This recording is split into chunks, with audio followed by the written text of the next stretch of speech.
In our Health Lead, a new CDC study outlines how gun violence added to the already strained healthcare system during the first year of the COVID pandemic.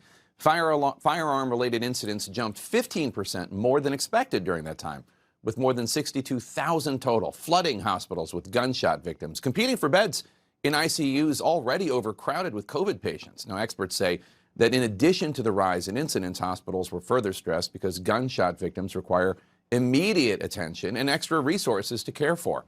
And while the number of COVID hospitalizations are down from those days, U.S. hospitals are still in the grips of a gun violence epidemic nationwide. Let's discuss this with Dr. Megan Ranney, professor of emergency medicine at Brown University and co-founder of the American Foundation for Firearm Injury Reduction in Medicine. Dr. Ranney, good to see you. So gun violence as a public health issue is something you've been very passionate about for many years. So what's your reaction to what this study found about the first year of the pandemic?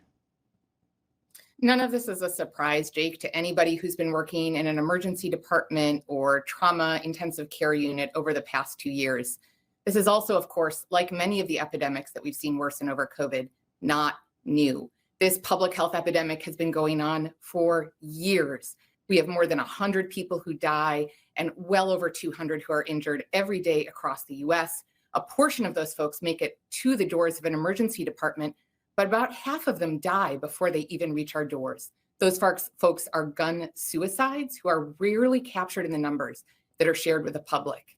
And Jake, I think the thing that's toughest for me and other folks who have been working on this issue for years is that it is preventable in the same way that COVID-19 is preventable by applying a basic public health approach.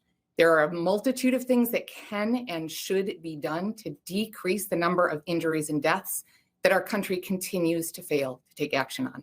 One of those, it seems to me, would be at least a public education campaign about the importance of trigger locks or gun safes so that children, adolescents can't have access to guns, or no one except for the gun owner. What else do you think? Well, that's exactly right. Actually, in the last 2 years, gun deaths have surpassed motor vehicle crashes as the leading cause of death for American children across the United States. And remember, COVID is in those top 10 deaths as well. Safe storage is a key way to stop kids from getting access to their parents' or family members' guns.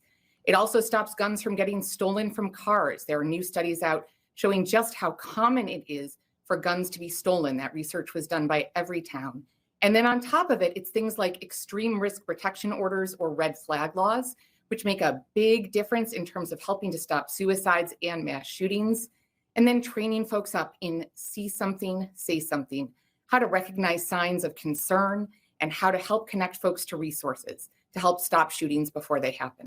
Let's turn to the other deadly epidemic we've lived with for the past few years. The Biden administration is now warning that the U.S. could see 100 million COVID infections. That's not hospitalizations or deaths, but infections this fall and winter. Right now, hospitalizations have ticked up in 23 states, mainly in the Northeast, where people are more likely to be vaccinated. So how concerned are you about this? So that's a great question. 100 million infections. The big unknown is how many of those do turn into severe infection, hospitalization, and death. Right now, here in Rhode Island, we have been seeing a surge in cases for well over a month.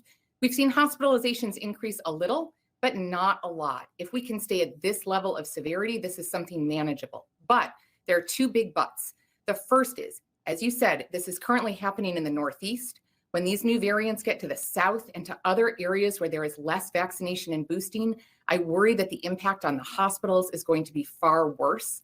The second big but is Congress has not yet voted to reappropriate money for tests, for personal protective equipment, for new vaccines. And if we get hit by a new variant this fall, if those infections are with something that is far more dangerous, we are going to be in for a lot of trouble.